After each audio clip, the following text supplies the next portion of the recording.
বহির্মেন্স travel লগে সবাইকে স্বাগতম। আমি এখন ভারতের কর্ণাটক রাজ্যের এক স্বপ্নপুরীতে দাঁড়িয়ে আছি, যা পাথরের আর ইতিহাসের শহর হিসেবে বেশ পরিচিত, যার নাম হাম্পি।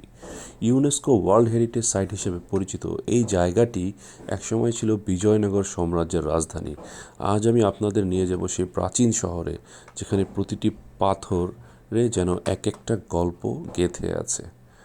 হাম্পি মানেই বিজয়নগর সাম্রাজ্যের স্বর্ণযুগ।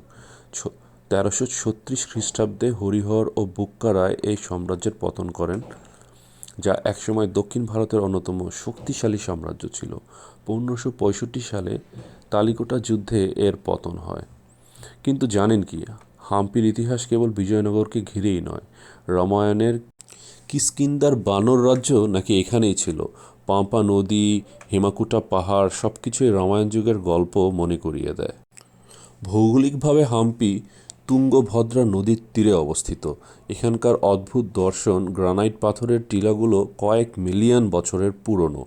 স্থাপত্যের দিক থেকে হাম্পি এক বিস্ময়।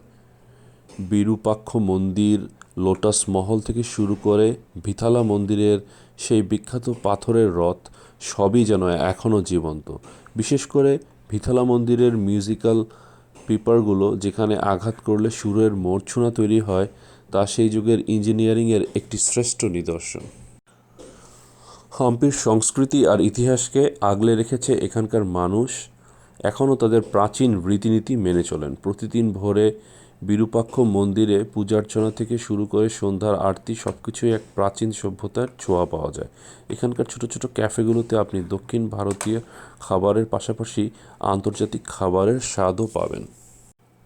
তাই হাম্পি শুধু পাথরের শহর নয়, এটি আত্মানুসন্ধানেরও শহর।